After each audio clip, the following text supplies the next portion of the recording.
the ring city of Ilvarian, had been built by people who had never once been afraid. Wren Halloway understood that about the place within an hour of arriving, and she could not have explained how she knew. It was not any single thing. It was the way the corridors curved without corners, so that nothing could ever be hidden around a bend. It was the way the lights had no switches, because the lights had never failed. It was the way the great transit ring called the Meridian Span arched over the city's open heart in a single unbroken line of pale metal, with no seams, no joints, no redundancies, no second span running beside it in case the first one ever came down. You did not build like that unless you had never seen a thing come down. She stood in the receiving concourse of the Assembly of Concord Medicine with a hard case in her right hand and a cheap synthetic fiber coat over her arm, and she watched the beautiful people flow around her, and she thought, "Nobody here has ever run." "Stop that," said Dr. Aurelio Sandoval, not unkindly. "Stop what?" "Whatever it is you're doing with your face.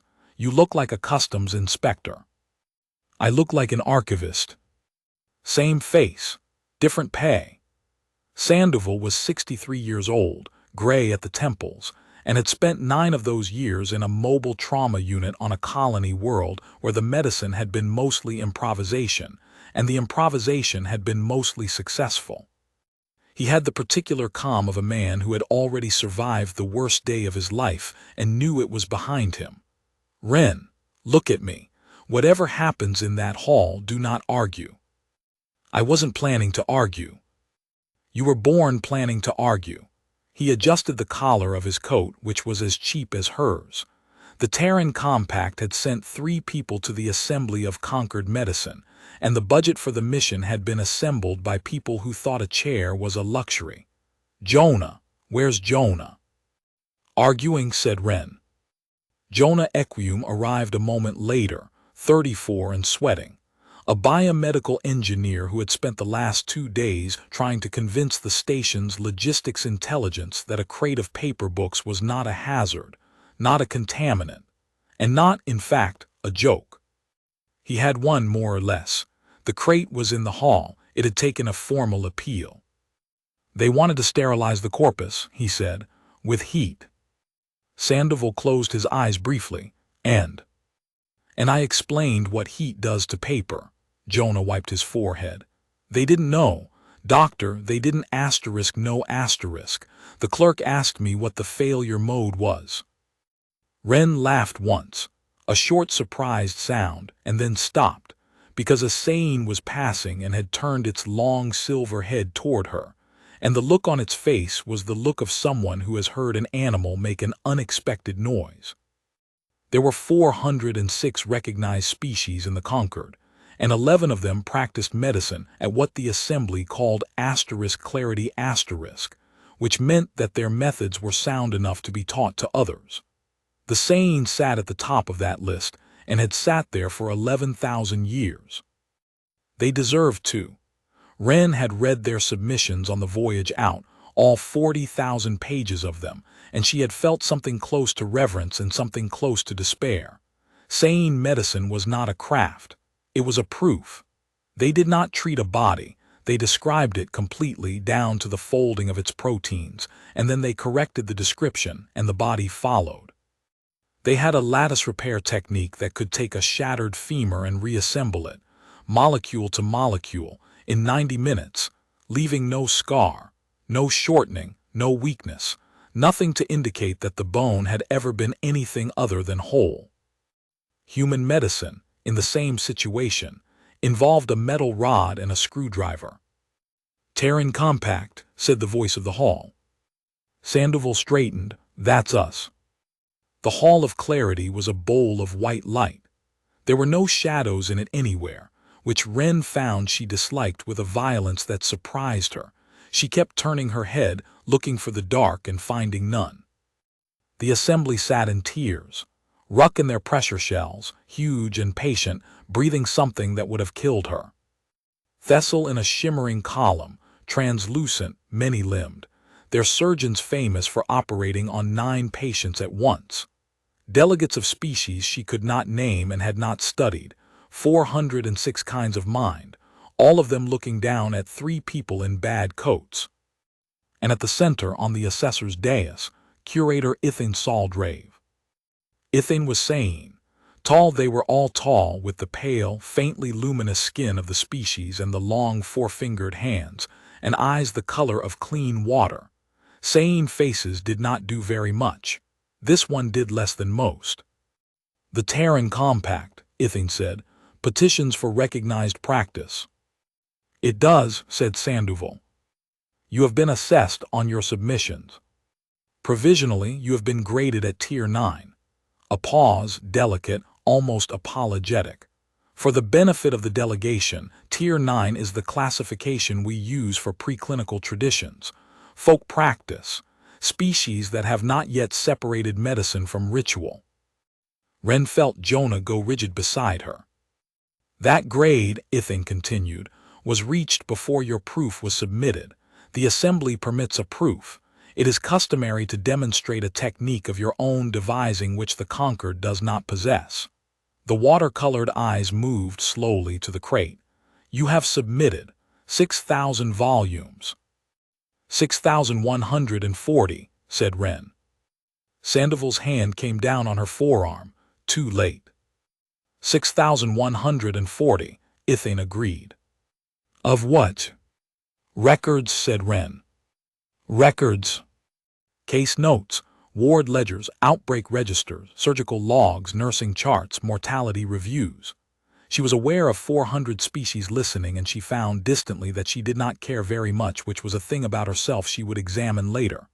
Autopsy finding, failure reports, checklists, trial results including the trials that failed, sanitation surveys, vaccination campaign logistics, pain scales, rehabilitation protocols. She took a breath. "It's 4,000 years of practice, curator. It's everything we learned and how much it cost us to learn it. It's the corpus. It's what we brought." The hall was silent. Then, from somewhere in the tiers, a sound went up that the translators rendered, with excruciating literalism, as asterisk amusement. Chief Physician Ollun Kesh-Varai did not laugh. He watched from the 7th tier, where the working clinicians sat, and he watched the young human's face while the hall made its noise, and he catalogued what he saw there with the same care he would have given a patient's respiration. She did not flinch. That was interesting. Her color rose. Humans did that, a vascular response.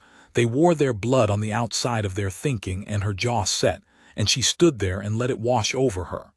Beside her, the older human had closed his eyes in the manner of a person absorbing an expected blow. The third one, the engineer, was shaking. But the young one simply stood.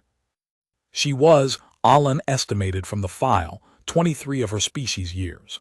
A child by any reasonable measure. The Ceyene did not permit an apprentice to touch a living body before their 60th. And she had been sent here, sent to the Assembly of Concord Medicine, sent before 406 species, with a crate of paper. Beside him, his apprentice 7 leaned close. 7 was 81, which among the Ceyene made him young enough to still be embarrassed by things. "Teacher," he murmured, "why are they laughing?" "Because they do not know what they are looking at," said Ollun, "and neither do I. Be quiet." The proof of the Ceyene, by tradition, closed each assembly. It was not a competition. It was simply the custom that the highest practice should be shown last, so that all who had come might learn something before they left. They had, that cycle, chosen to demonstrate lattice repair on a compound fracture. The patient was a volunteer, a ruck dockhand who had broken her upper limb strut in a loading accident 9 days before and had been kept, deliberately, unhealed, so that the assembly could see the work. She lay in a suspension field in the center of the bowl of light, and Ollun's second stood over her with an instrument like a slender wand, and for 90 minutes nothing happened that anyone could see. At the end of the 90 minutes, the ruck stood up and lifted a 200-kilogram block over her head. The hall made a sound of approval. Ollun accepted it with a shallow inclination of his head, because it was his technique, refined over 400 years of his own practice on the base of a tradition 11,000 years old. And it was, he knew without vanity, close to perfect. Then he looked at the humans and saw that the young one was writing. Not applauding, not gaping, writing asterisk in a small paper book with a stylus that left a physical mark, her head down, her hand moving fast. Ollun found, to his considerable irritation, that he wanted to know what she was writing. He caught them in the service corridor behind the hall, which was itself a small indignity, because the Terran delegation had not been assigned a reception room. Dr. Sandoval. The older human turned. He had a good face, Ollun thought, a used face, the kind the Ceyene did not have, lined and settled, a face that had spent itself on something. Chief Physician. Sandoval's greeting was correct and careful. That was extraordinary work. Yes, Ollun agreed, because it had been, and false modesty was a form of lying. I have a question, and I would like an answer that is not diplomatic. Then don't ask it in front of my mission. I intend to ask it in front of your archivist. Ollun turned. You, what were you writing? The young human looked up from her book. Her eyes were brown and extremely direct. Your dwell time, she said. My what? 91 minutes and 40 seconds from field on to field off. 2 operators, 1 suspension rig. 1 patient. She turned the little book around so he could see the page, which was covered in a dense, cramped, entirely illegible script. I was working out your throughput. My asterisk throughput. How many of those you could do in a day? She said it as though it were the most natural question in the world. If you ran the rig continuously, no rest, no maintenance, no error, you'd manage about 15. In practice, maybe 9. How many rigs does Ilvarian have? Ollun stared at her. 6, he said. Why? Then Ilvarian can definitively fix 54 broken bones a day. She closed the book. There are 39,000 people living on the station. There was a silence in the service corridor. Wren, said Sandoval very quietly. He asked. I did ask, Ollun said. He was aware of an unfamiliar sensation, low and cold, somewhere behind his sternum, and he set it aside to examine later because it was not relevant and he did not like it. Your question is meaningless. 54 is a very great deal more than 54 people will break. Ilvarian recorded 11 fractures last year. 11. Across the whole station. I could treat every injury this city produces in a season in a single working week, and I would still have time to teach. Yes, said Wren Halloway, that's what I mean. What do you mean? She looked at him for a moment. She seemed to be deciding something. Nothing, Chief Physician, she said. It was an idle calculation. I'm sorry. That night in the room the Assembly had allocated them. 1 room, 3 cots, a window looking down at the underlevels where the terraform substrate hissed and steamed in its long, slow work of making air. Sandoval sat on the edge of his cot and rubbed his face with both hands.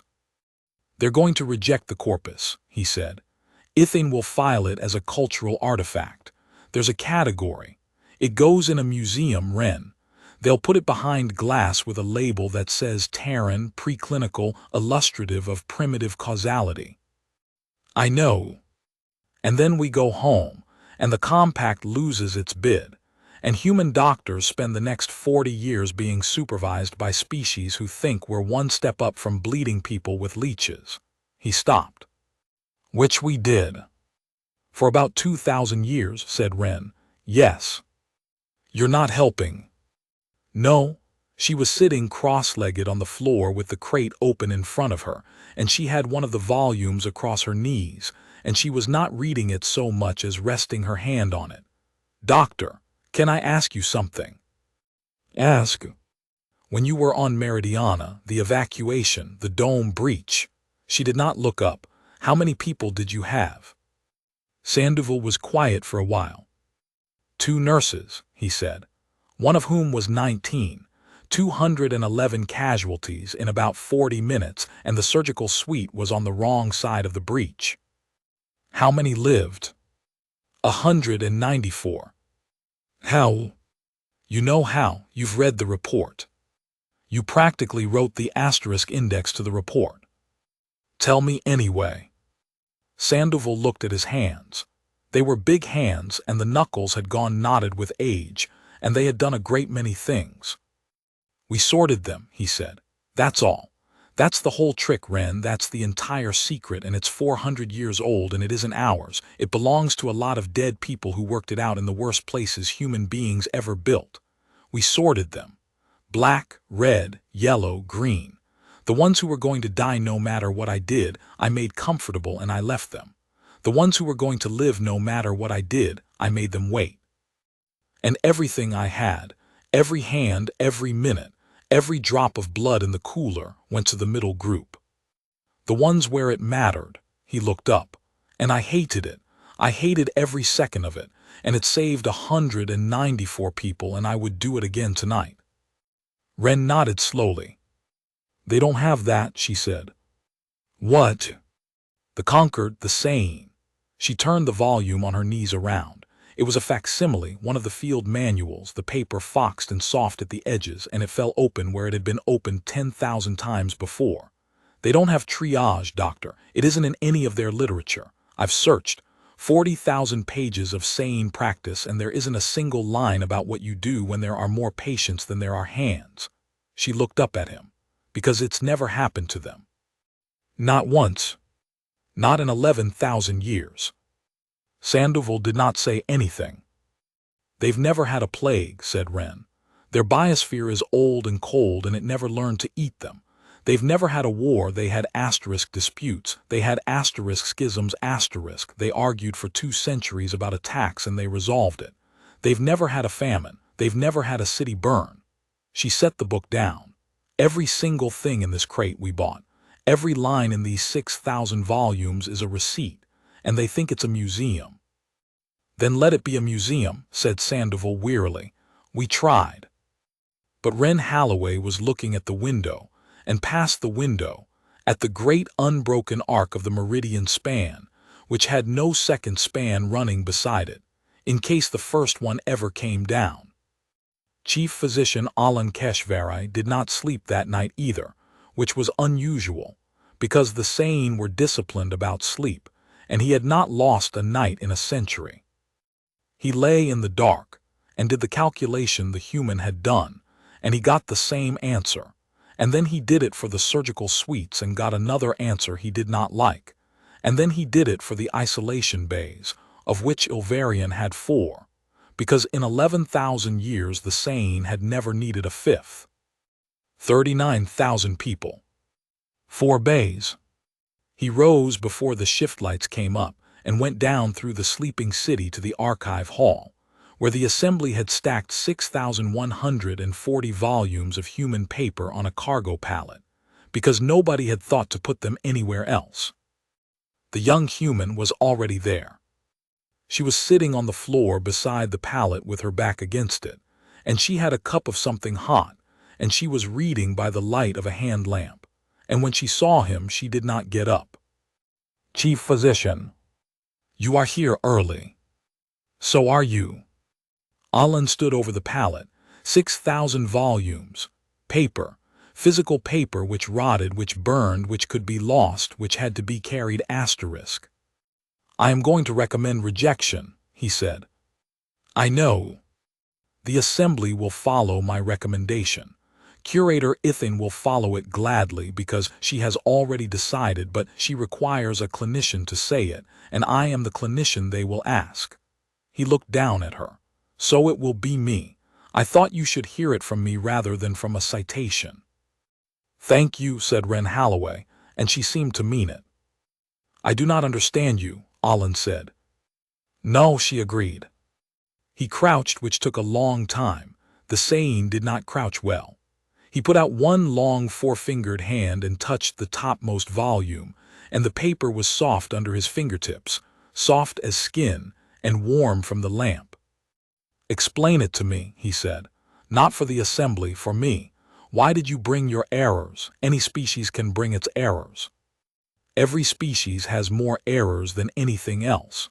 Why would you carry them across 200 light years and set them down in front of the Concord and call them a *proof*?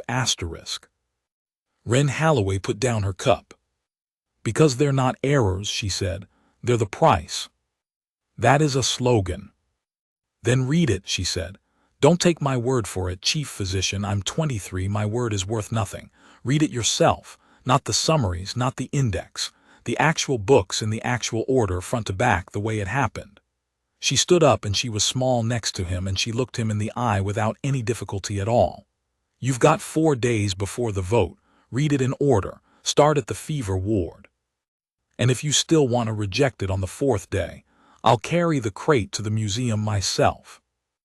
Ollun Kesh-Varai looked at 4,000 years of human failure, stacked on a cargo pallet in the cold. The fever ward, he said. Volume 1, said Wren. It's on top. It's a book about counting. Volume 1 was a book about counting, and it very nearly made Ollun Kesh-Varai physically ill. It concerned a hospital in a city whose name the translation gave as the River City *, in a period the humans called their industrial dawn. The hospital had 2 wards for women giving birth. They were identical wards. They took identical patients, drawn from the same streets, admitted on alternate days, fed the same food, laid in the same beds. In one ward, roughly 1 woman in 20 died. In the other, roughly 1 in 3. Nobody knew why. For years, nobody knew why.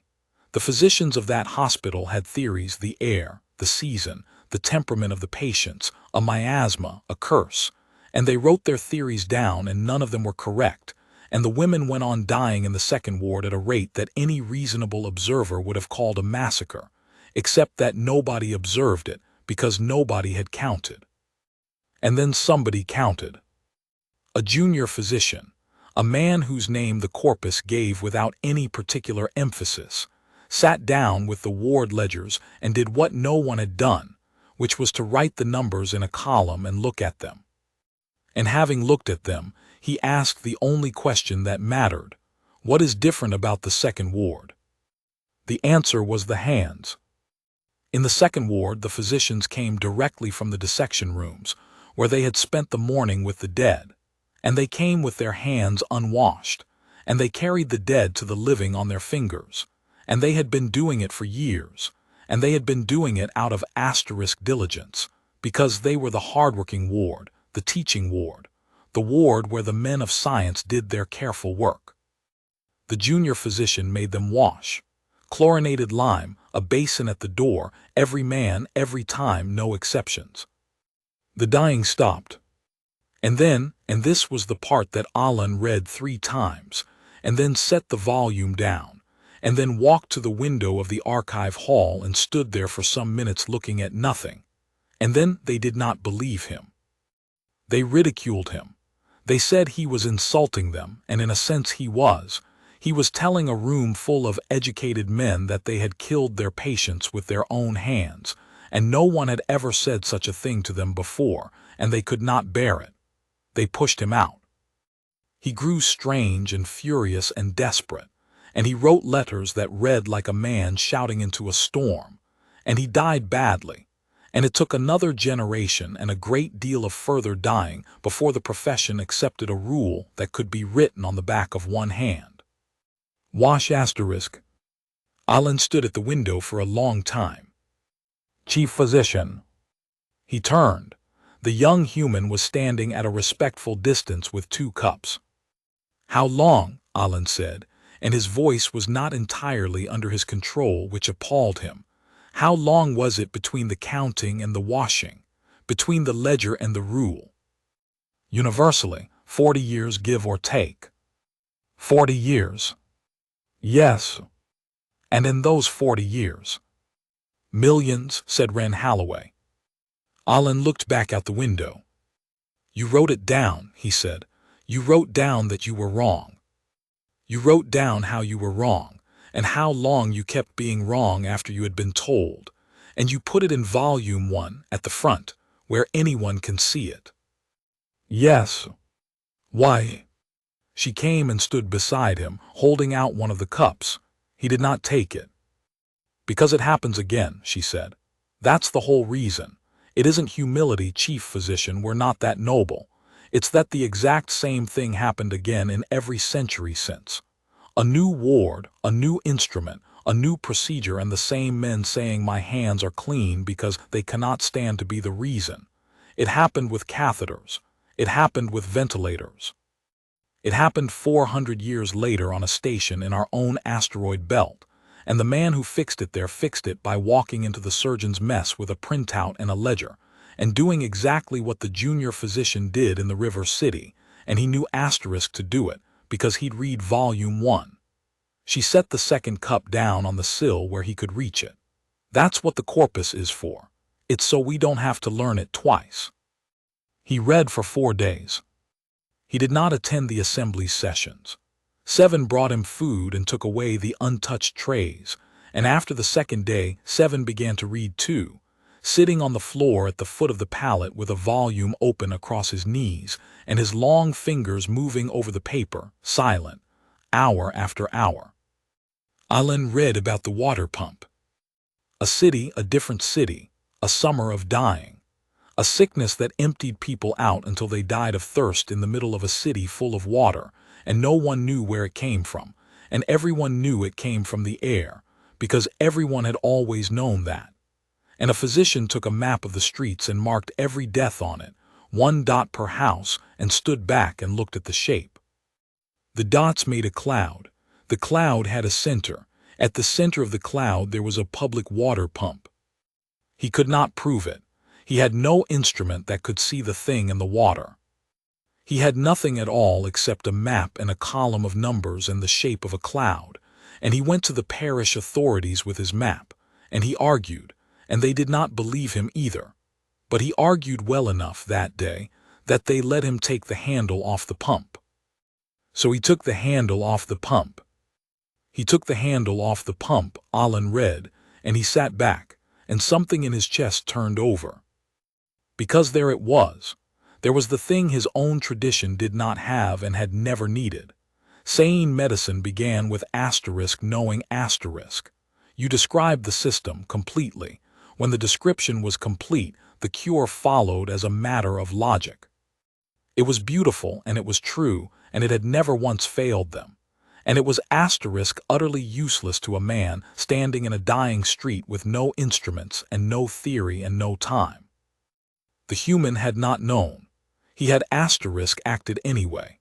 He had found the pattern in the wreckage of his own ignorance, and he had reached out and removed the handle from the pump, and people who would have died did not die, and he still did not know why for another 30 years.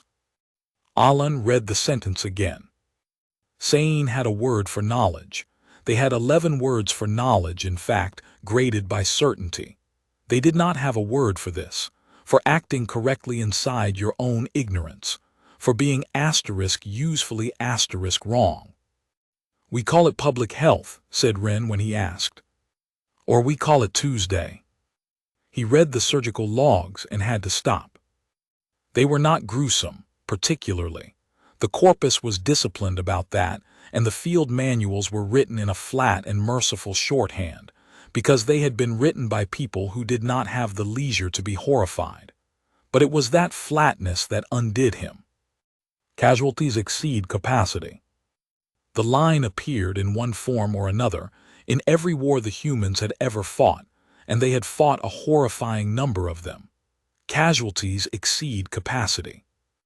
More broken bodies than there were hands to mend them, on a hillside, in a tent, in a corridor, in a hold, in a ship, under a sky that was on fire. And behind that line there was always the same terrible arithmetic, and out of that arithmetic, over centuries, refined and re-refined by people who hated every minute of it, there had come a doctrine. Sort before you save. Ollun read it twice, and then he understood it, and then he set the volume down and put his hands flat on the pallet and did not move for a long moment, because it was the single most monstrous idea he had ever encountered, and it was also, unmistakably correct. You did not treat the worst first. That was the whole of it. That was the heresy. The Concord's entire ethical architecture, 11,000 years of it, the asterisk doctrine of equal regard asterisk, which was the first thing every Ceyene apprentice learned and the last thing they forgot, held that the physician goes to the greatest need. Always, without hesitation. That was what a physician was asterisk. And the human said, no. The human said, when the need is greater than the hands, going to the greatest need is how you kill everyone. The humans said the worst are often past saving and will take 4 hours and 3 units of blood and die anyway. And in those 4 hours, you will lose 11 people who would have lived if you had spent 40 minutes on them. The humans said the ones who can wait must wait, even though they are screaming. The humans said you must go, first and fastest, to the people in the middle, the ones where your hands actually change the answer. The humans said, this will feel like murder, and it is not, and you must do it anyway, and you will not sleep well afterward, and that is the cost, and we have written it down so that you do not have to invent it in the dark while people are dying around you. They had colors, that was the part that stopped him. They had reduced it to colors, to tags, to a strip of tape you tied around a limb so that the next pair of hands would know without asking. Black, red, yellow, green. A child could learn it in an afternoon. 7, Ollun said. His apprentice looked up. Bring me the Assembly's protocol for mass casualty. 7 blinked slowly. Teacher, there isn't one. There is a chapter in the Emergency Code, Chapter 9. Chapter 9 is 1 page, said 7. I looked, yesterday, after I read the tent manual. His voice had gone very quiet. It says, summon additional physicians. On the 3rd day, Wren Halloway did not come to the archive hall in the morning, and Ollun found that he had noticed, and was annoyed with himself for noticing. She arrived in the afternoon with her jaw set, and her small paper book in her hand. Chief Physician, can I show you something that isn't in the corpus? I am reading. I know, it'll take 4 minutes. He put the volume down. She sat on the pallet beside him, uninvited, which no Ceyene apprentice would have dared and no Ceyene physician would have permitted, and she opened her book and turned it toward him. I've been sitting in the station infirmary in the evenings, she said. Just sitting. They let me because they think I'm harmless. You are harmless. Yes, anyway, I've been reading the intake board because that's what I do. I read intake boards, it's a compulsion. She tapped the page. In the last 11 days, Ilvarian's infirmary has logged 61 presentations of minor lacerations and abrasions. That's normal dock work, maintenance, the usual. But look. The page was a column of tally marks and a rough sketch. Ollun recognized the sketch after a moment with a small, cold shock. It was a map. She had drawn a map of the station badly, and she had put a dot on it for every patient. The dots made a cloud. 43 of the 61 came from the underlevels, said Wren. Sublevels 4 through 7. That's the terraform substrate galleries, the wet floors where the spore beds are. And of those 43, 19 came back. Came back. Represented. Same wound, 7 to 9 days later, not healing. Your clinicians treated them as new presentations. Because they're logged that way, your system doesn't cross-reference by patient. It cross-references by injury type, which is a beautiful way to organize things, and it makes this completely invisible. She looked up at him. 19 non-healing wounds in 11 days, all from the same 3 sublevels, all presenting on the same delay. That's not 61 events, Chief Physician. That's one event with 61 dots on it. Ollun looked at the crooked little map for a long time. Show me the tissue findings, he said. I can't. Your infirmary doesn't take samples from minor lacerations. It just repairs them. Then this is speculation. Yes, said Wren. It's completely speculative. It's a cloud of dots and a bad map and a 23-year-old archivist with no clinical standing at all. She closed the book. That's exactly what it was the last time, too. Curator Ithane Saldrave received the report at the 9th hour and dismissed it at the 9th hour and 4 minutes. There is no pathogen on ovarian, she said. There has never been a pathogen on ovarian. The substrate galleries are surveyed on a rolling 400-day cycle, and the last survey found nothing that metabolizes conquered tissue. The wounds are not healing because dock workers are *careless*, chief physician, and because ruck physiology heals slowly, and because your human has been given access to an intake board she has no business reading. The pattern is correlation. Ithane's watercolored eyes were perfectly calm. Correlation is not clarity. You taught me that. You taught it to me personally in this room 90 years ago, and I have never forgotten it, and I am frankly astonished to be reciting it back to you. She folded her four-fingered hands. Ollun, old friend.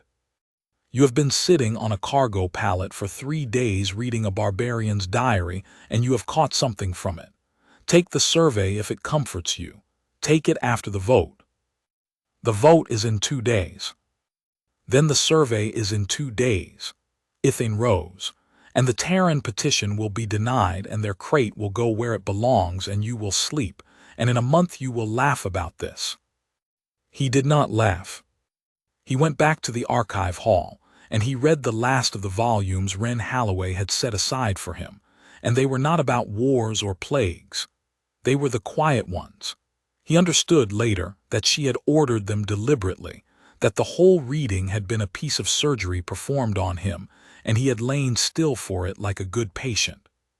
He read about the milkmaids, a country doctor, an old wives' tale, a thing everyone in the district knew and no one had ever bothered to test, that the girls who milked cows and caught the cows' mild pox did not catch the terrible one.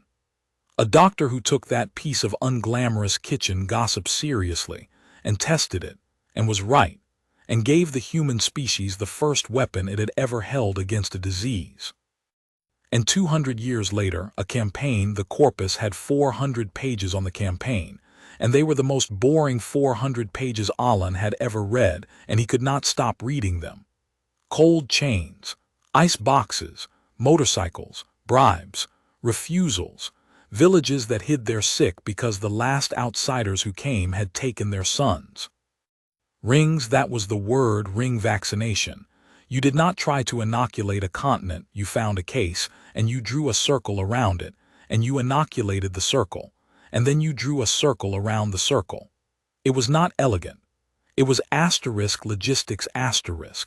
It was clipboards and fuel and sore feet, and arguing with a village elder for 6 hours in the sun. And at the end of the 400 pages there was one line, and the line said that a disease which had killed more human beings than every war in their history combined had been driven out of existence entirely, and never came back. Ollun Kesh-Varai, who had spent 400 years perfecting a technique that could repair 54 bones a day, read that line and understood, at last and completely, what he had been laughing at. He closed the volume. 7, he said, wake the survey team, not tomorrow, now. And that was when the meridian span came down. Later, the engineers would explain it, and the explanation would be short and humiliating. The meridian span had been built in a single piece because a single piece was stronger than a jointed one, and this was true. It had been built without redundancy because redundancy implied that the primary structure might fail, and the primary structure had been calculated not to fail, and this was also true as far as it went. It had been maintained on a 400-day survey cycle because in 11,000 years nothing on ovarian had ever gone wrong faster than 400 days. And in the substrate galleries beneath sublevel 4, the terraform beds had been quietly doing what terraform beds are designed to do, which is to make the world more alive. They had made something new. It was not intelligent, and it was not malicious, and it was barely even an organism. It was a mat of fine gray filaments that ate lattice-bonded metal, very slowly, and left behind a soft chalk that looked exactly like the metal it had replaced. It had been eating the anchor of the meridian span for 11 years. At the 20th hour of the 4th day, during shift change, with 9,000 people crossing the span in both directions, the anchor gave out. Wren Halloway was in the infirmary when the sound came. It was not a bang. That was what she would remember. It was a long, low groan, felt in the teeth and the floor and the water in a cup, and it went on for 11 seconds, and every Ceyene in the room stopped and looked up with an expression she had never seen on an alien face and recognized instantly, because it was the most human expression there was. What was that? Then the station's voice began to speak, and it spoke in the calm and beautiful tones of a system that had never in its existence had to say anything urgent, and it said, "Structural anomaly. Meridian span. Please stand by." Wren was already moving. She went out into the concourse and she looked up through the great transparent ceiling at the arc of the span, and the arc of the span was not there anymore. It was in two pieces. The two pieces were coming down into the city's open heart with the horrible, unhurried grace of very large things falling in low gravity, and there were people on them, and she could see the people, and she stood there for exactly 2 seconds with her hands at her sides. Then she turned and ran back into the infirmary, and she took the intake board off the wall, a beautiful thing, luminous, seamless, and she smashed it on the corner of a bench until it came apart, and she took out the 6 long flat panels inside it and shoved them under her arm. "What are you doing?" said a Ceyene clinician in genuine bewilderment. "Making tags," said Wren. "Where's your grease pencil?" "Our what?" By the time Ollun reached the concourse, it had become the worst place he had ever stood. 9 minutes had passed. The casualties were arriving, and they were arriving the way water arrives, in a sheet without order carried by whoever had picked them up, and they were being laid down wherever there was floor. There were hundreds. There would be, he understood with a lurch, more than 1,000. And his colleagues were doing exactly what 11,000 years had taught them to do. They were going to the greatest need. He saw the finest trauma clinician on the station kneeling beside a Thessal whose body cavity had been opened from thorax to root, working with total concentration, 400 years of skill in her hands, and that Thessal was going to die, was already dying, had been dying since the moment of the fall, and she would be there for 2 hours, and in those 2 hours 11 people would bleed out within arm's reach of her. He saw the 6 lattice rigs, the pride of Ovarian, standing idle behind their sterile fields, because a lattice rig required a stable patient, a full diagnostic and 90 minutes, and there was not one patient in that concourse who could give them 90 minutes. He saw physicians standing still. That was the thing that broke him. Physicians of the Concord, the best in the galaxy, standing perfectly still in the middle of 1,000 screaming people, because every direction they turned there was a greatest need, and the doctrine said go to the greatest need, and the doctrine gave them no way to choose, and so they could not move at all.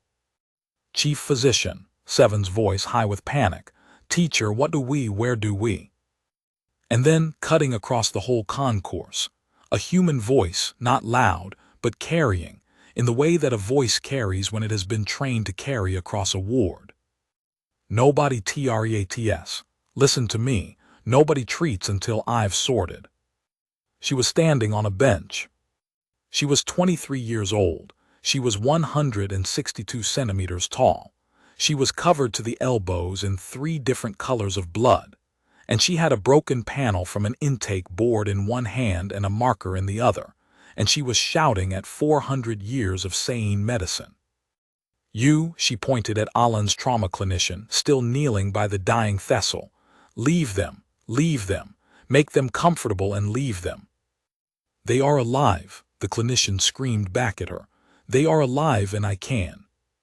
You can't asterisk, and while you're proving it, 11 people who could walk out of here tonight are dying behind your back, and I need your hands. I need them now." Wren's voice cracked and she kept going anyway. "Chief Physician Ollun Kesh-Varai.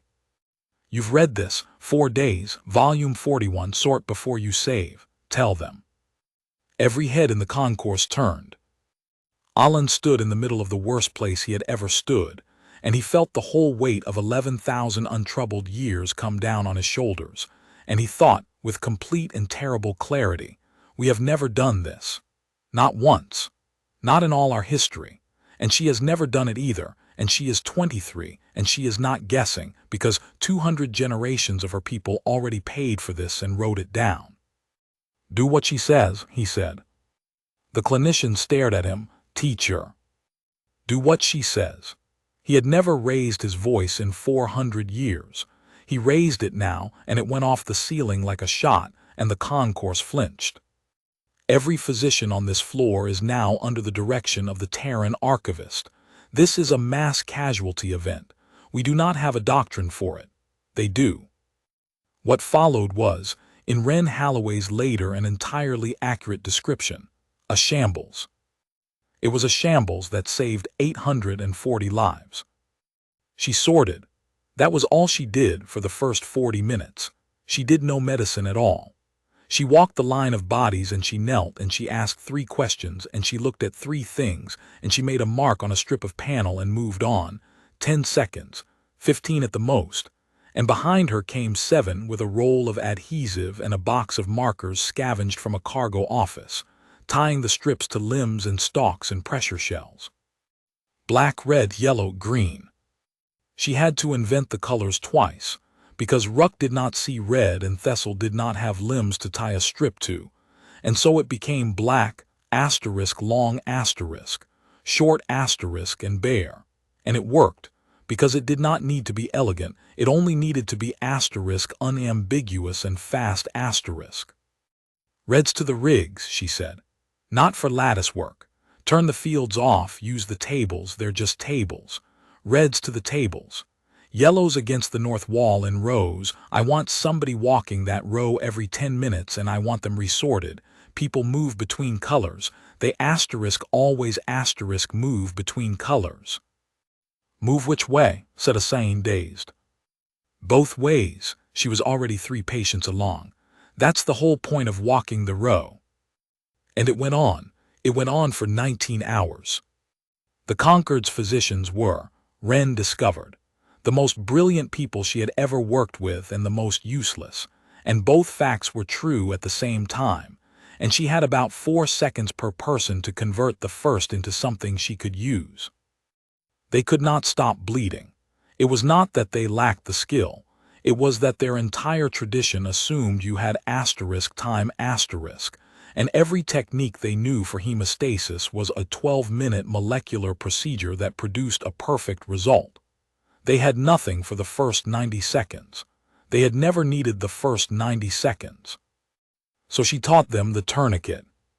She taught it standing in the middle of the concourse with a strip of cargo webbing and a metal rod, to 30 of the finest surgeons in the galaxy in 90 seconds, and it was a technique that human beings had known for 2,000 years, and had spent most of that time getting wrong, too loose, too long, too late, and had finally, at enormous cost in a great many terrible places, got asterisk right asterisk.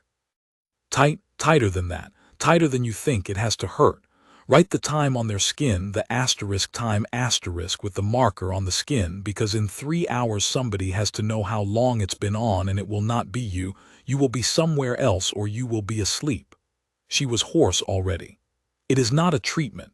It is a asterisk pause asterisk. You are buying an hour. Buy the hour and move on." They could not close a wound quickly. They could close it perfectly asterisk, given an hour. She showed them a running stitch, and half of them wept, quietly, while they did it, because they understood what they were doing. They were making scars, deliberately, on purpose. They were building damage into a patient with their own hands, and Wren, who had read enough of the corpus to know that this exact horror was 120 years old and had a name, told them the name. "It's called damage control," she said. "You are not fixing them. Stop trying to fix them.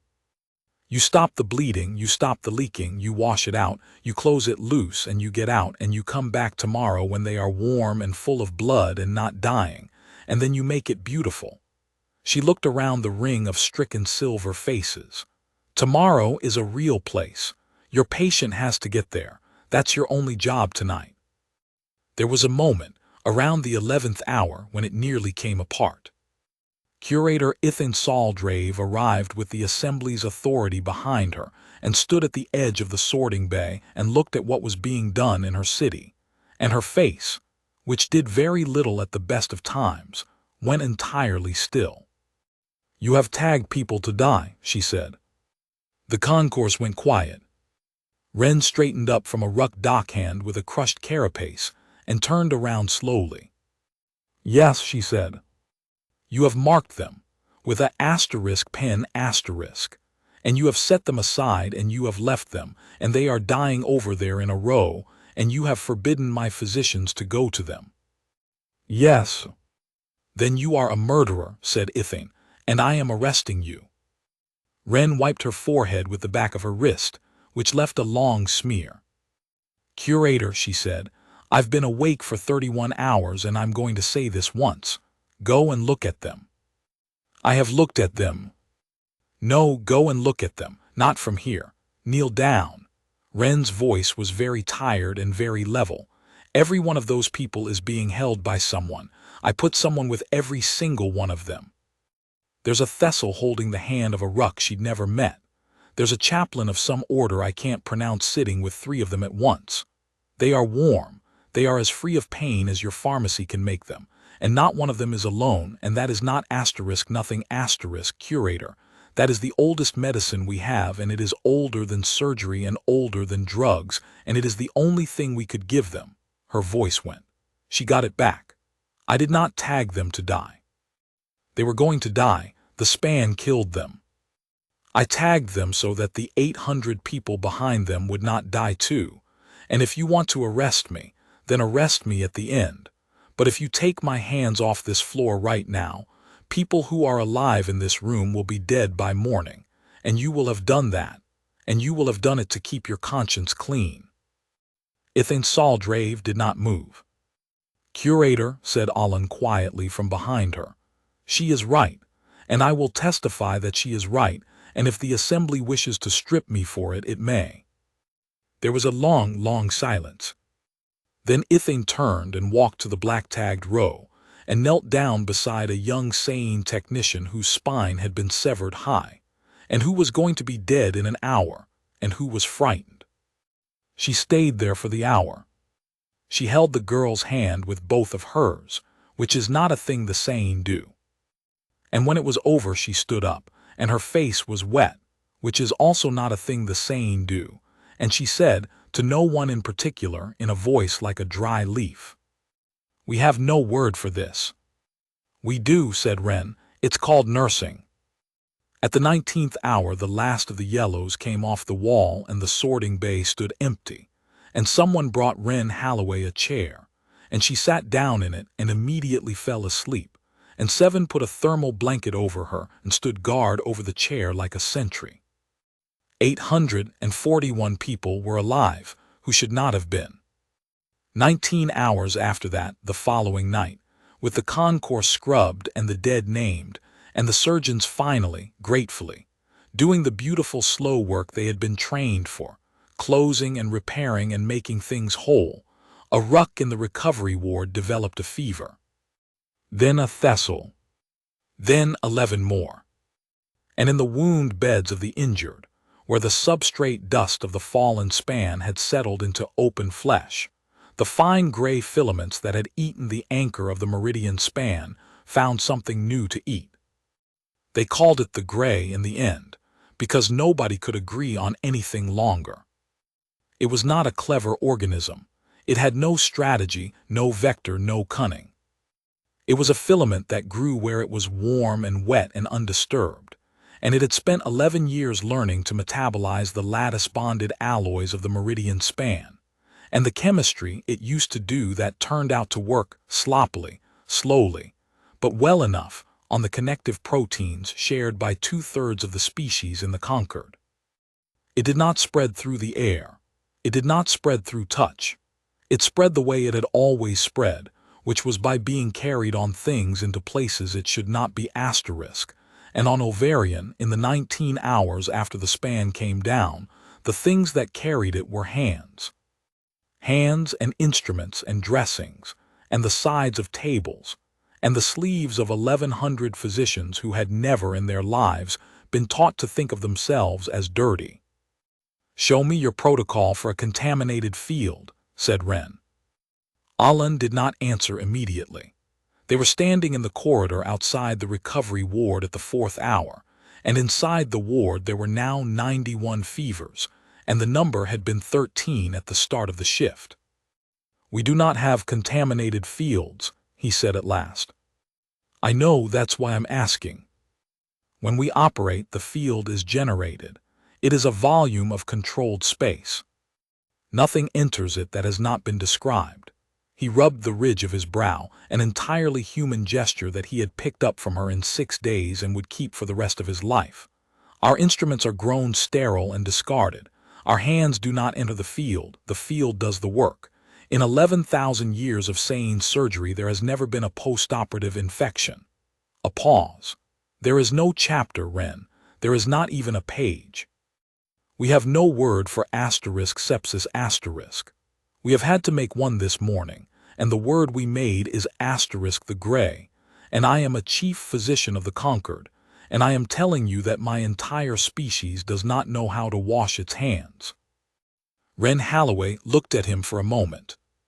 Then she reached into her coat and took out a small paper book, older than the one she wrote in, the cover worn soft and pale at the corners, and she held it out to him. "That was my grandmother's," she said. "She was a ward nurse for 40 years, on a station much worse than this one. There are 3 lines on the first page. She wrote them out by hand for every new nurse she ever trained, and she made them recite it, and they all hated her for it, and every single one of them can still say it in their sleep." Ollun opened the book. "Wash your hands. Count the swabs. Ask them where it hurts and believe them." He read it 3 times. "This is the whole of it," he said. "This is the whole of your medicine." "No," said Wren, "it's the floor of it. Everything else is built on top." She took the book back gently. "You can do things I will never do, Chief Physician. You can put a shattered bone back the way it was, molecule for molecule, and I'd need 100 lifetimes to learn it, and I'd still be worse at it than your worst student. But you built all of that on air. You never poured the floor because your ground was already solid, and it was solid for 11,000 years, and it isn't solid now." She looked up at him. "So we're going to pour it tonight. In about 4 hours, because that's how long we've got." What she did in those 4 hours became, later, the most studied piece of clinical administration in the history of the Concord, and there was nothing in it that any human hospital had not been doing, unglamorously, without applause, for 300 years. She split the ward. That was the first thing, and it was the thing that saved them. 2 wards, clean and dirty. Not *good and bad*, not *deserving and *undeserving. The words came out of the corpus, and the corpus was ruthless about it. Simply not yet infected and infected *, and a physical line on the floor between them, drawn with cargo tape, and a rule that nothing crossed the line in either direction without changing. She cohorted them. All 91 fevers together in one place with their own staff, and that staff went nowhere else. All shift, no exceptions, not even to eat. She made them wash. Basins at every door, because Ilvarian had no scrub sinks and there was no time to build any. Fabricate a run antiseptic that Jonah Equum reverse-engineered from a Terran field formulary in 90 minutes and produced in barrels. Gloves, the station had none, had never had any, and Jonah ran 400 liters of a sealant polymer through a dip mold and made 11,000 pairs of them in a night, and they were ugly, and they were the wrong shape for 4 of the species, and they worked. And she stood at the door of the clean ward for 6 hours, and did the single most unglamorous thing that has ever been done in the history of medicine, which is that she checked. She checked every person who went in. Every one. 400 years of seniority, 11,000 years of tradition, the finest surgeons in 406 species, and a 23-year-old human archivist stood at the door with a basin and said asterisk no asterisk, and again asterisk and your sleeve and no, go back, and I don't care who you are, I'm sorry, go back and wash. They hated her. The corpus had told her they would. That was in volume 1 too, right there at the end, and she had read it so many times she could recite it. The resistance is not to the water. The resistance is to the meaning of the water, because to wash your hands at the door of a ward is to accept, in front of everyone, that you might be the thing that kills your patient. It is a public confession, performed 40 times a shift, and there is no dignity in it at all. By the 4th hour they were washing. By the 6th they were checking each other. By the 9th, a Thessal surgeon 410 years old stopped Ollun himself at the doorway of the clean ward and told him, in a voice trembling with terror at its own audacity, that he had touched the frame with his glove and would he please change it. Ollun changed the glove. "Thank you," he said, and meant it, and went in. The fevers kept climbing. That was the thing nobody had prepared her for. That was the thing the corpus, for all its 4,000 years, could not do anything about. She had stopped the spread, the curve bent, it flattened. By the 2nd day the new cases fell to 11, and then to 4, and then to 1. But the 91 who already had it were still sick, and stopping the spread does not cure a single one of them. They had to be nursed asterisk. And here at last, Wren Halloway found the thing the Concord truly did not have, and it was not a technique and it was not a drug. It was a asterisk profession asterisk, and it did not exist anywhere in 406 species, and the Concord had never invented it because the Concord had never had a patient who was sick for longer than an afternoon. "Turn them," she said. "Every 2 hours. Every single one every 2 hours, and you write the time on the board when you do it. If they lie in one position they will ulcerate, and the ulcer will get the gray, and the gray will kill them, and it will not be the gray that killed them. It will be asterisk us asterisk, because we let them lie still." "Every 2 hours," said a Ceyene Jr., staring at the ward at the 91. "For how long?" "Until they're better." "How long is that?" "3 weeks," said Wren, "maybe 5. The junior looked at her with an expression of pure, undisguised horror. "That," he said slowly, "is 9,000 turns." "Yes." "That is not medicine, that is," he struggled. The translator struggled with him. "That is labor asterisk." "Yes," said Wren Halloway, "it is welcome." And so they did it. The finest physicians in the galaxy spent 3 weeks doing the work that human hospitals had for centuries handed to the underpaid and the overlooked and the invisible. Turning bodies, wetting mouths, warming hands, counting swallows, spooning fluid into people who could not lift a cup, and sitting with them. Because Wren was implacable about that too, and she took it from the corpus, and she quoted it at them until they gave in. The frightened patient does worse. This is not sentiment. This is measurable. 7 Ithmarrow, 81 years old, apprentice to the chief physician of Ovarian, spent 19 consecutive days on the dirty ward. He learned to turn a ruck, which requires 4 people and a strap. He learned to read a fever chart, which requires only patience and a pen, and which he came to love with a passion that embarrassed him. He learned to ask a patient where it hurt. And he learned to believe them, which was harder, because Ceyene medicine had never asked. Ceyene medicine had asterisk described asterisk. If the description showed no injury, there was no pain, and the patient's report was interesting but not evidence. "Ask them," Wren told him over and over. "Then believe them, both halves. The second half is the hard one." The pharmacy was the last fight and the worst. Ovarian's dispensary held analgesics of a sophistication that made Wren's eyes sting the first time she read the index. Molecules that could shut off a specific pain in a specific limb for a specific hour, and nothing else. No fog, no dependency, no cost. Perfect drugs. And the Concord's dispensing protocol required, before any dose, a complete diagnostic scan, a physician's attestation, and a description of the pain's origin. There were 900 patients on ovarian, and there were 11 scanners. "You are asking me," said the chief apothecary, a very old Thessal, "to give a controlled analgesic to a patient on the basis of the patient's word asterisk. Yes. With no description of the source. Yes. That is not clarity. That is guessing." "It's a scale," said Wren, and she wrote it on the wall with a marker in numbers because numbers translated.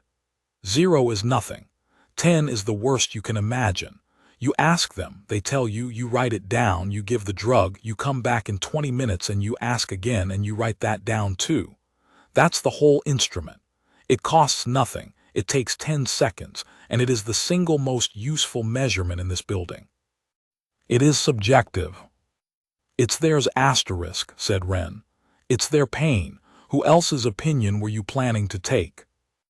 The chief apothecary was silent for a long moment.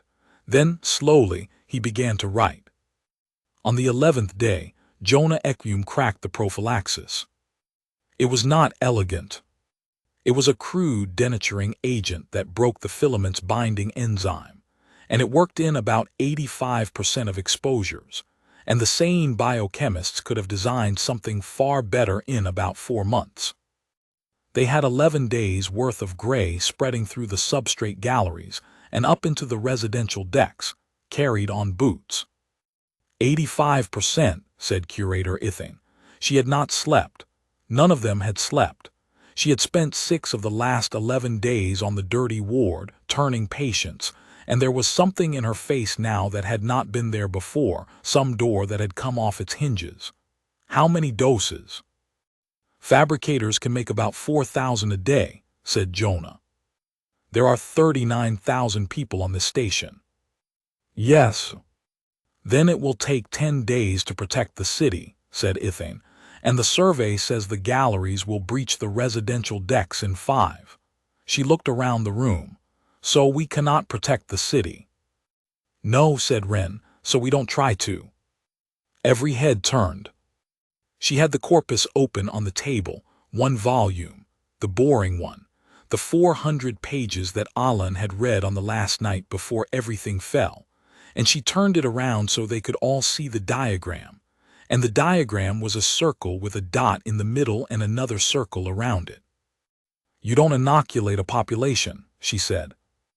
You never inoculate a population, you can't. Nobody has ever had enough doses to inoculate a population, not once, not one single time in the history of my species.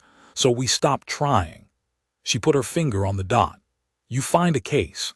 You draw a ring around it, everyone who touched them, everyone who touched that place, and you protect the ring. Then you draw a ring around the ring. You chase it. You get asterisk ahead of it, and you make a wall out of protected people, and you let it burn itself out against the wall. That is, Ithing stopped, started again. That is not fair. No, said Wren, it's not fair at all.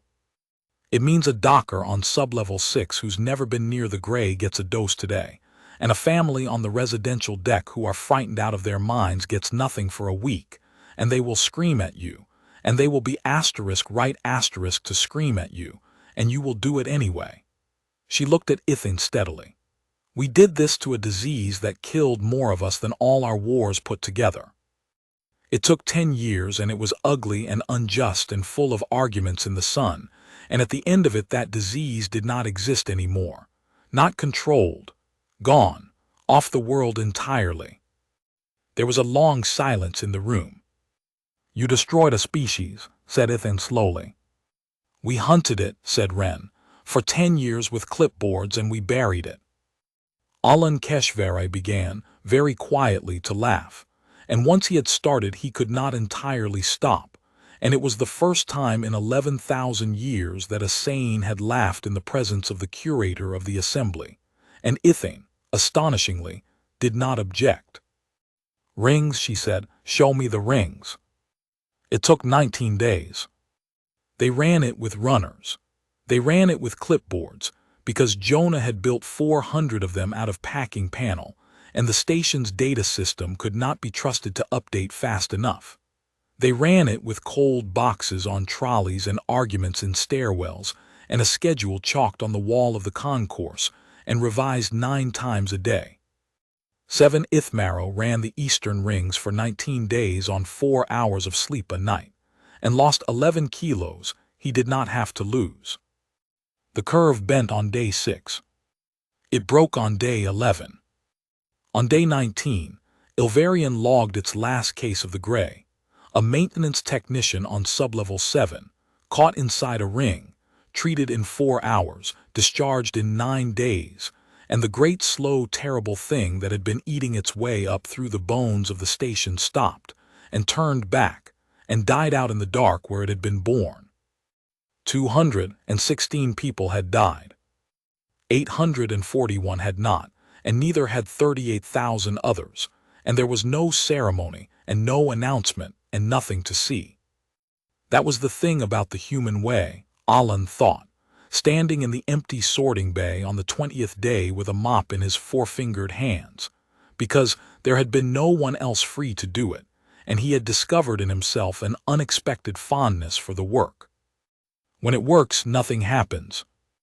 You save the world, and the world does not notice, and there is nothing left over but a ledger, and a column of numbers and a mop.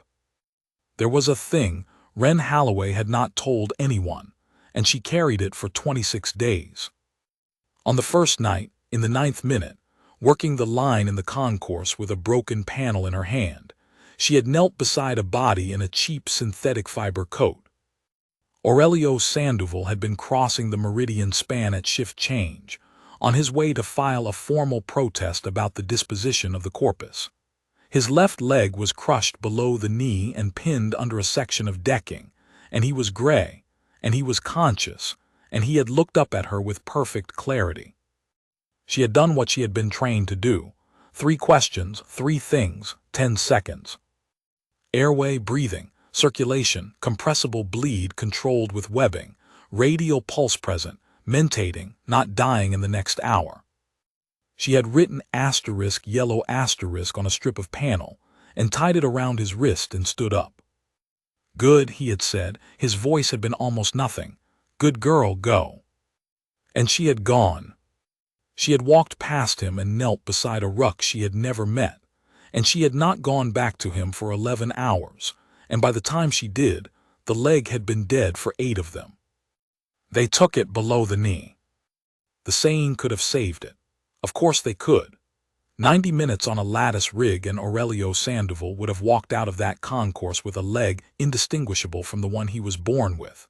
90 minutes was the price, and she had not paid it, because in 90 minutes she could sort 140 people, and she had known that at the time, and she had known it while she wrote the word on the panel, and she had gone on knowing it every hour of every day for 26 days. That is what the doctrine costs. The corpus said so. It said so in a footnote, in the flat, merciful shorthand of people who did not have the leisure to be horrified, and the footnote said, "The sorter must be relieved. No one can do this for more than a day, and no one should ever be asked to do it for someone they love, and it will nonetheless happen, and they will nonetheless do it, and afterward they will need to be cared for. Care for them." Wren Halloway read that footnote about 400 times, on the floor of the archive hall, at 3 in the morning, and then she put her head down on volume 41 and wept until she could not breathe. That was where Ollun Kesh-Varai found her. He did not say anything for a long while. He was sane, and he had never once in 400 years touched another person outside of a clinical field, and he sat down on the cold floor of the archive hall beside a 23-year-old human, and put one long silver hand on her shoulder and left it there. "Ask them where it hurts," he said eventually, "and believe them." She laughed, which turned into something else, and then back into a laugh. "That's cheating," she said. "Yes," said Ollun, "it is a very good rule. I have decided to use it on everyone." Aurelio Sandoval was not angry with her. This was, in some ways, the hardest part. "You tagged me correctly," he said from the bed on the 27th day with the sheet flat where the rest of him should have been. Wren, look at me. You tagged me correctly. I have run that line in my head 300 times, and I would have tagged me yellow too, and I would have been right too. And if you had put me on a rig for 90 minutes, I would have woken up with 2 legs and 140 dead people, and I would have had to live in that, and I am too old to live in that. He held out his hand. Come here. She came. You did the job, he said. It is a filthy job. It has always been a filthy job. It has been a filthy job since a surgeon in a tent 400 years ago worked out that he had to do it and hated himself and wrote it down anyway so that you wouldn't have to work it out again on the worst night of your life. He squeezed her hand. He wrote it down for you, kid, specifically for you. That's what the corpus is. It's 6,000 strangers reaching forward through time to put a hand on your shoulder and say, I know. Do it anyway. Here's how. Wren sat on the edge of the bed and did not say anything for a while. They want to send you to the quiet gardens, she said at last. Sandoval snorted. They want to send everybody to the quiet gardens. The quiet gardens were, Wren discovered, genuinely beautiful. That was the thing that nearly undid her argument before she made it. They were not a prison, and they were not a warehouse, and there was nothing cruel in them. They were on the 3rd terrace of the ring city, open to the light, full of slow water and soft moss, and the Concord maintained them at extraordinary expense, and everyone in them was fed and warm and safe and honored, and nobody in them ever did anything again. That was the doctrine. It was 11,000 years old, and it was written into the Concord's foundational medical ethic, and it was, in its own way, an act of love. What cannot be restored must be released. If the body could be made whole, you made it whole. That was medicine.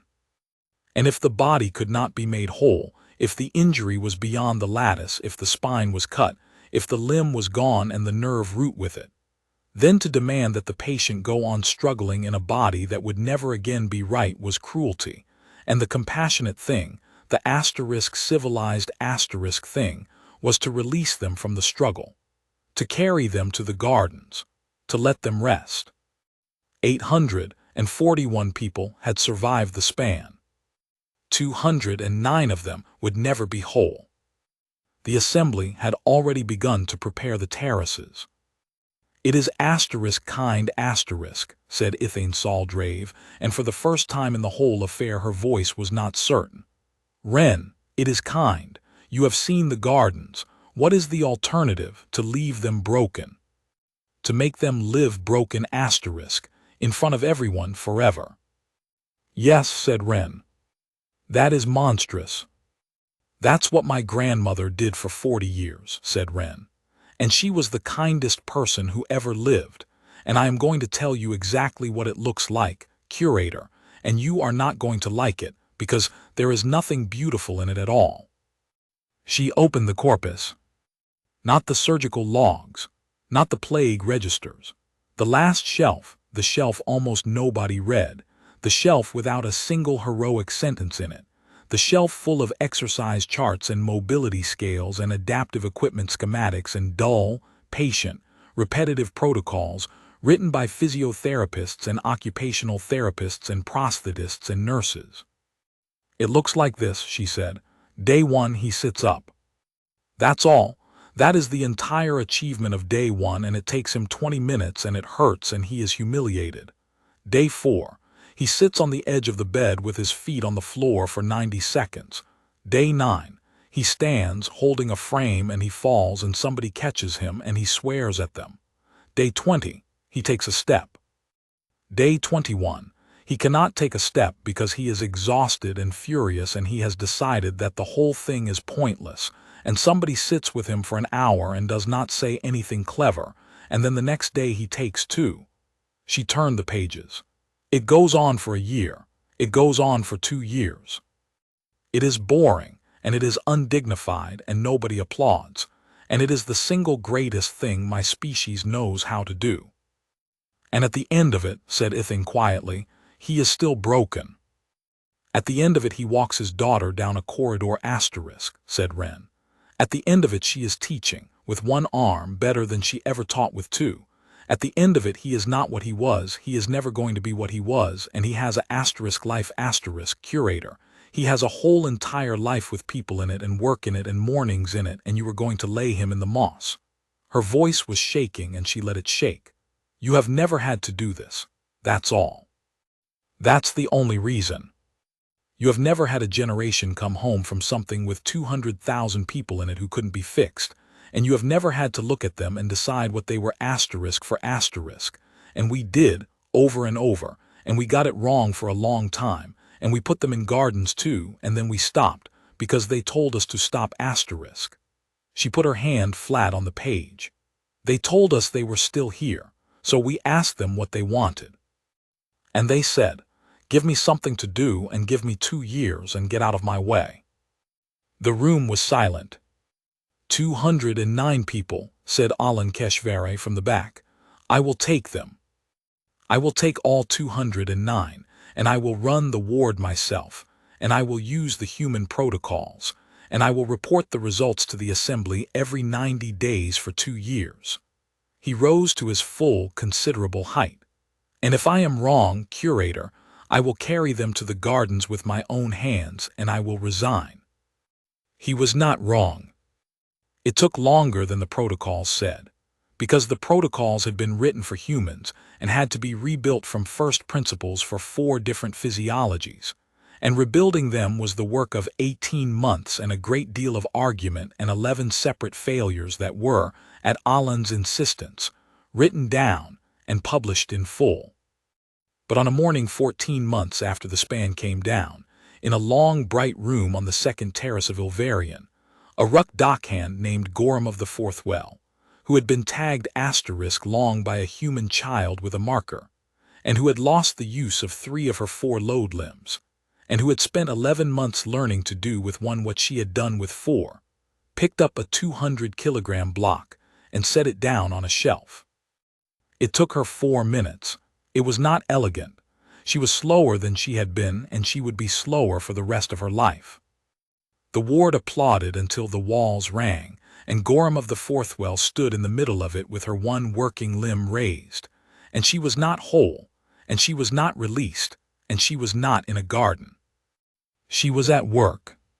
The Assembly of Concord Medicine voted on the Terran petition 18 months late, which was unprecedented, and it voted on a motion that was not the motion originally tabled, which was more unprecedented still.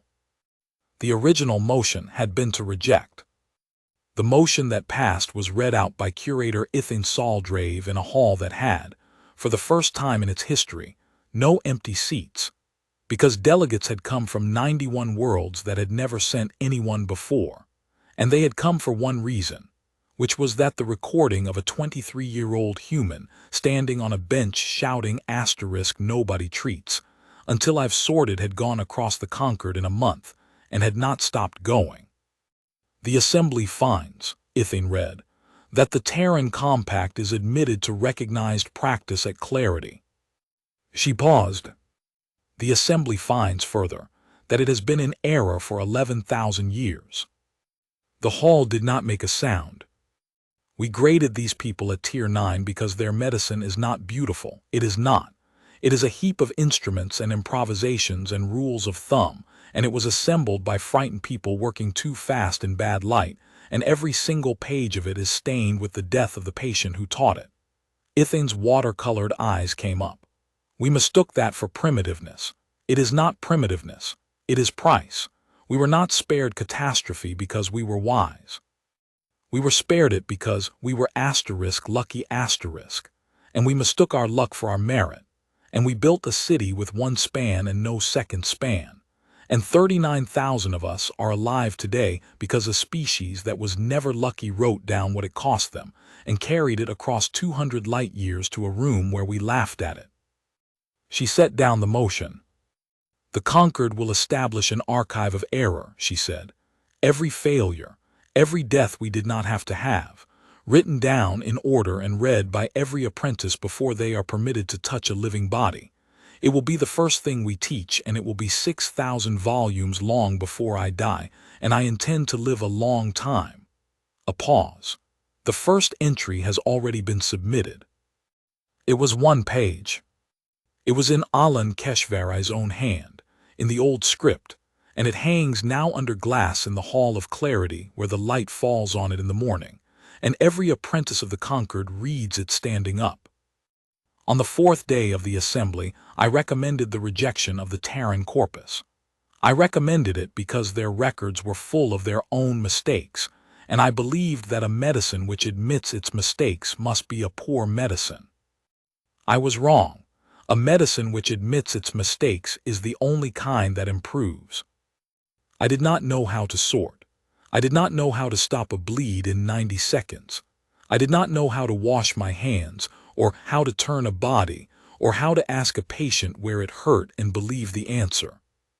I did not know that a person who cannot be made whole can still be made happy. None of this is complicated. All of it is written down. It was written down by people who were not cleverer than me, in worse rooms than mine, with nothing, while everything they loved was burning, and they wrote it down anyway, so that we would not have to learn it twice. They are not primitive. They are the ones who paid. Wren Halloway went home on the spring transport, and she took the corpus with her, because a copy stayed on Ilvarian now, and the original belonged in the archive it came from. And on the shuttle up she sat by the window with an old paper book in her lap, worn soft and pale at the corners, and she watched the ring city fall away below her. They were building a second span. She could see the scaffolding of it, a long bright scratch across the dark, running parallel to the first. Behind her, in a ward on the second terrace, 209 people were doing something small and difficult and boring for the 400th time. Nobody would ever applaud most of it. It would take them years. It was, she thought, the most human thing in the galaxy, and it had not been human for 18 months now, and it never would be again. She opened her grandmother's book to the first page, and read the 3 lines and closed it. Then she took out her own book and turned to a clean sheet and began, because she was an archivist, and because someone always has to write it all down.